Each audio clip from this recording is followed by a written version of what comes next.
2025, docente asociado al programa de maestría de la Universidad Andina Simón Bolívar, sede Ecuador, y secretario general y analista de medio de CIESPAL.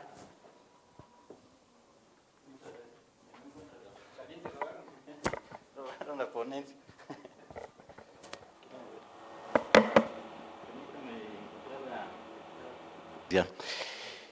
A ver, yo voy a presentar los resultados, digamos, de esta investigación que realicé el año pasado. A mediados del año pasado hice este informe, que la hice en el marco de un proyecto de promoción del derecho a la información, que lo ejecutaba el Programa de Estudios de la Comunicación de Flaxo con el auspicio de la Embajada de los Países Bajos. Entonces es un trabajo del año pasado. Un poco la intención de este trabajo era cambiar un poco el eje de la investigación y rebasar el análisis de los enunciados, de los relatos periodísticos y adentrarnos en algo que no se ha hecho mucho, que es estudiar los procesos de producción de los discursos mediáticos. Entonces fue, digamos, una tarea, digamos, en ese sentido retadora, porque era cambiar el objeto de estudio, no tanto a los discursos y los relatos, sino a los procesos productivos, que no se ha echado muchas luces sobre ese tema. Y en ese sentido es necesario reconocer, y yo siempre me hago cargo de una doble mirada, que es periodística y académica, por mi condición de periodista y también por mi condición de investigador de la comunicación. Entonces, a mí se me hace difícil no hacerme cargo de toda una experiencia de trabajo periodístico que se basa en esquemas informativos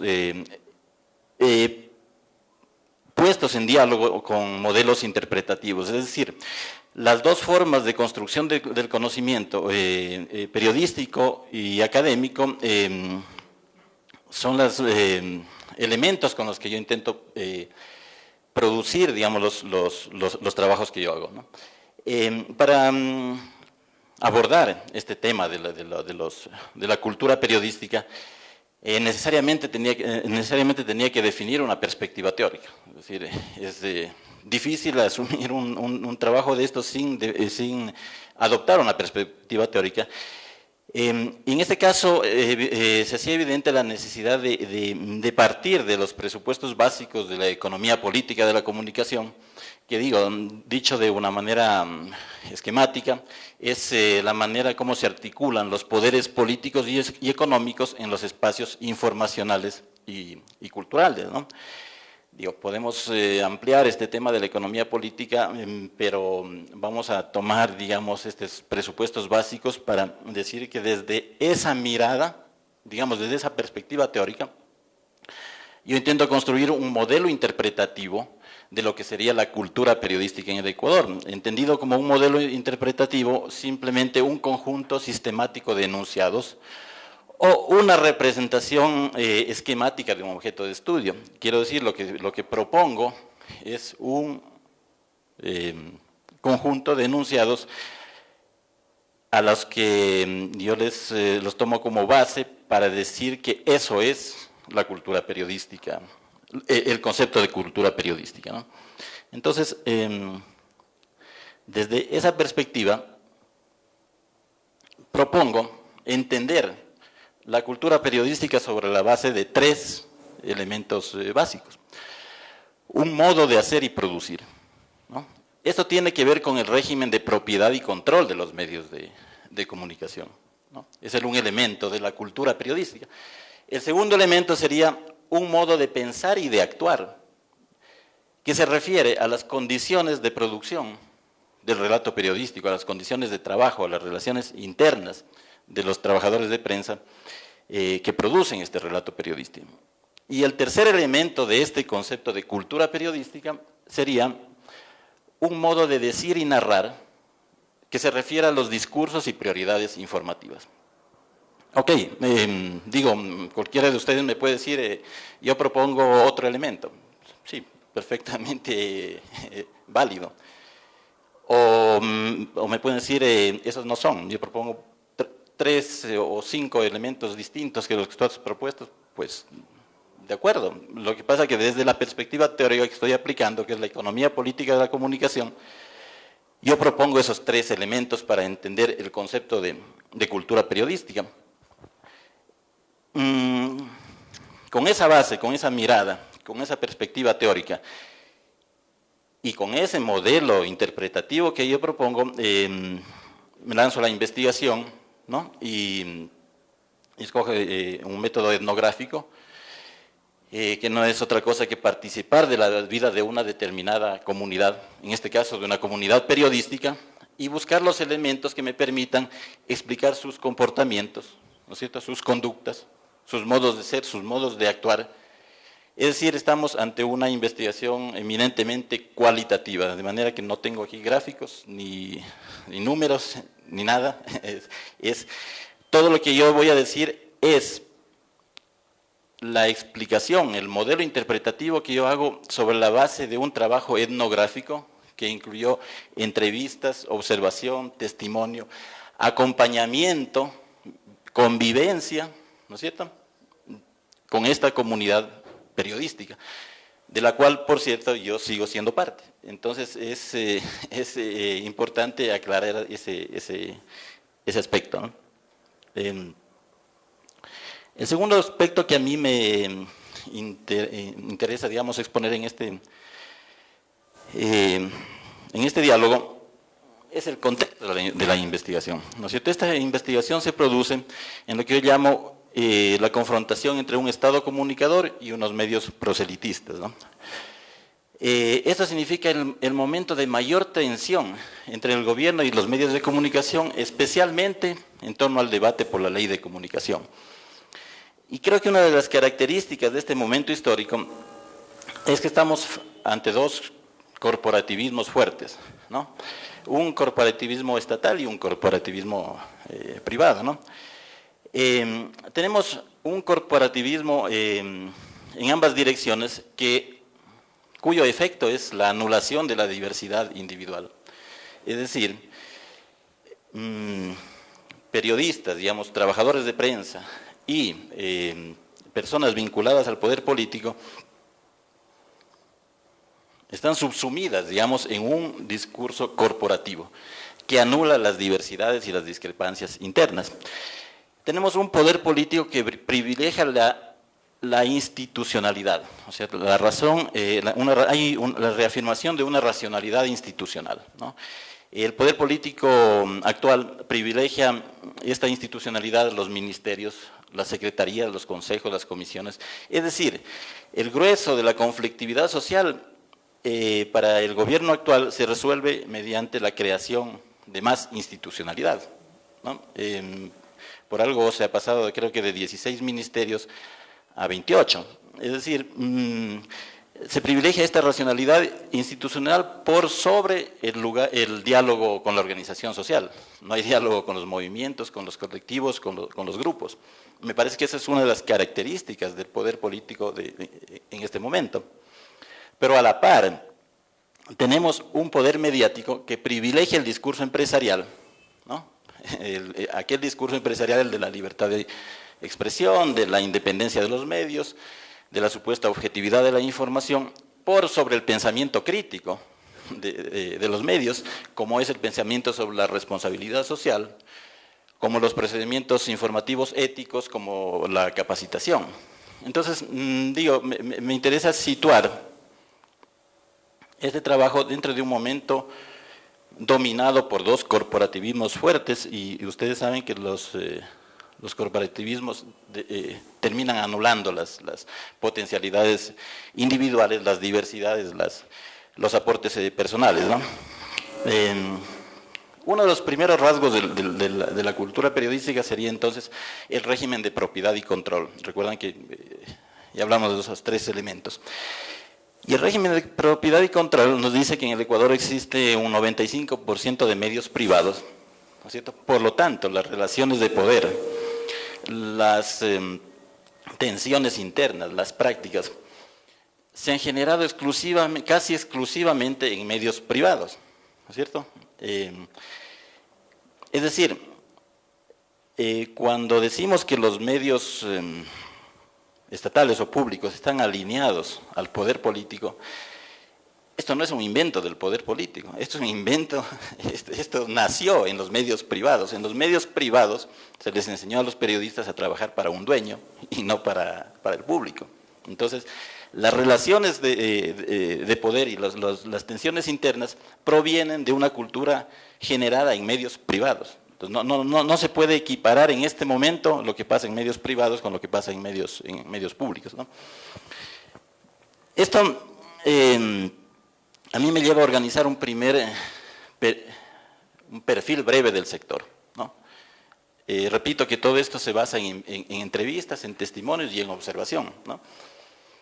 Y el perfil del sector periodístico dice que, en primer lugar, tenemos una debilidad organizativa de los trabajadores de prensa. No hay un gremio fuerte de trabajadores de prensa que defienda el trabajo de estas personas.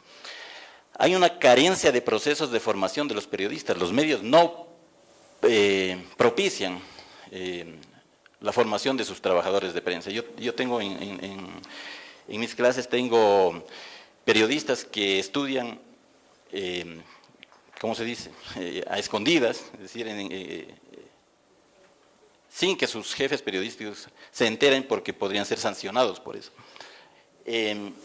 Poca capacidad de intervención de las organizaciones gremiales, es decir, la capacidad de intervención de las organizaciones gremiales es bajísima, especialmente cuando se trata de conflictos laborales, ¿no? Y la falta de claridad en los procesos de profesionalización. Tenemos un debate respecto a lo que es la profesionalización y lo que es la titulación. En gran medida se ha defendido la titulación y no la profesionalización. En los medios se aprenden destrezas de sobrevivencia, pero sin procesos de formación. La formación de los periodistas viene de las facultades de comunicación, con una tendencia generalista que hace poco énfasis en la especificidad del relato periodístico. Es decir, se conocen muchos aspectos de la comunicación y de los mass media, pero se hace muy poco énfasis en las especificidades de la construcción del relato periodístico. En los propios medios, como repito, se aprenden destrezas en lugar de formación, y otras áreas de las ciencias sociales. Muchos periodistas provienen de las letras, de la historia, de la sociología, y aprenden el oficio sobre la marcha. Lo que quiero decir es que no hay procesos sistemáticos de formación de periodistas, en el sentido estricto de la palabra periodistas. Se forman comunicadores, pero no periodistas. Y por otro lado, los referentes no diseñan programas de formación, los llamados referentes. Aquí hay una serie de figuras a los que se les llama los referentes, pero yo me he puesto a investigar y no han diseñado un programa de formación, no han desarrollado un cuerpo sistemático de conocimientos. O sea, domina un discurso que privilegia lo factual antes que lo conceptual en los medios. ¿Qué cuerpo sistemático de conocimientos o qué cátedra ha diseñado Carlos Vera, uno de los referentes del periodismo ecuatoriano? O el señor Gabriel Espinosa de los Monteros, que siempre es señalado como referente del periodismo. Los referentes, ¿cómo? ¿Qué dije yo? Perdón, disculpe. Sí, perdón, gracias, Ramiro. Entonces, el dilema de la titulación y profesionalización, ¿no es cierto?, nos ha hecho perder de vista que hay varias falencias en los periodistas. El uno es el de la legislación. No se conoce el marco normativo, ¿no es cierto?, del ejercicio de la profesión. No se trabaja con el código de la niñez, por ejemplo, ¿cierto? Y Rebeca me va a dar la razón en ese sentido. Se sigue hablando de prostitución infantil, ¿no es cierto?, cuando no existe prostitución infantil, existe explotación sexual de niños, ¿no? Entonces, falta conocer la legislación en ese sentido. Hay falencias en la ética, no se debate acerca del concepto de responsabilidad social. No hay, ese debate está negado. Hay deficiencia en el conocimiento de la historia y la política, de historia política y económica, es decir, se desconocen los procesos de formación de las sociedades contemporáneas. Por lo tanto, es difícil ubicar el sujeto histórico de la narración. Y la cuarta falencia que yo ubico en este trabajo, repito, etnográfico, es el lenguaje. Hay un deficiente manejo del sujeto gramatical, al mismo tiempo que el sujeto histórico. ¿Qué quiero decir con esto? O sea, no solamente que hay una deficiencia en el uso del lenguaje como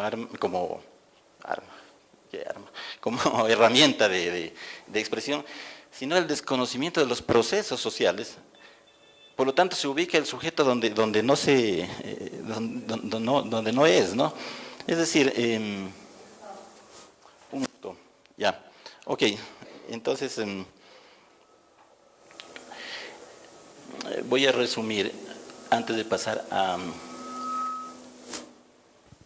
las conclusiones.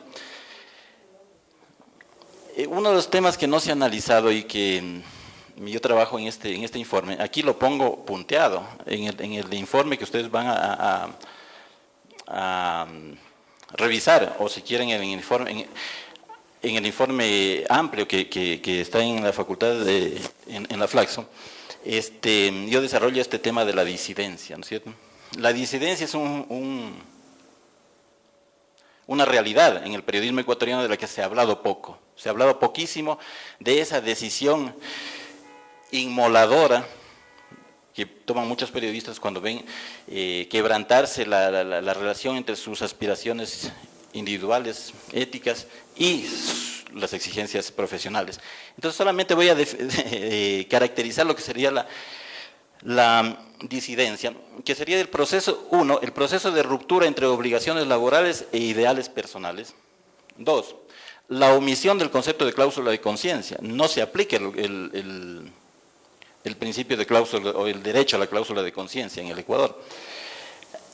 Hay un proceso de disminución psicológica mediante el método disciplinario de la congeladora. Los que son periodistas aquí deben conocer perfectamente en qué consiste este método de la congeladora. La congeladora es un proceso de disminución psicológica que consiste en cuando un periodista no se adapta a los regímenes disciplinarios del medio, primero en no asignarle tareas, o asignarle tareas de bajísima perfil. O sea, a un periodista de investigación lo van a hacer una nota de decoración, a cubrir la Miss Ecuador, ¿no?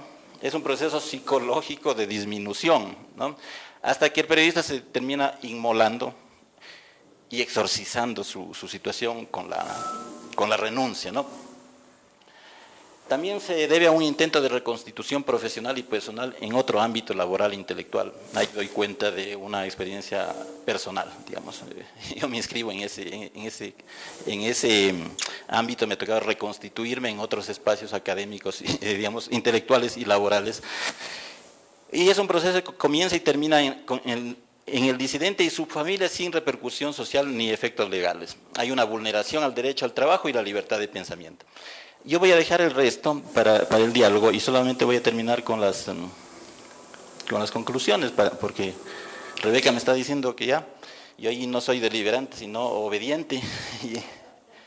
Ya, como conclusiones, en una cultura periodística forjada exclusivamente en medios privados, las prácticas de censura y autocensura no provienen solo del poder político, sino de las propias empresas mediáticas. Entonces me parece que esta dicotomía que se había planteado de que el poder político es el principal agente de censura en el Ecuador, hay que replantearla, ¿no? La falta de procesos de formación de los periodistas, la debilidad organizativa de los trabajadores de prensa, propician su vulnerabilidad y la censura y autocensuras surgen como reflejo de defensa, ¿no? Y finalmente es necesario un marco normativo que garantice mejores condiciones para el desarrollo profesional de los periodistas y otros trabajadores de prensa, no solo de medios privados, sino también de los estatales. Entonces yo espero que en el diálogo podamos contestar alguna otra inquietud al respecto. Muchas gracias.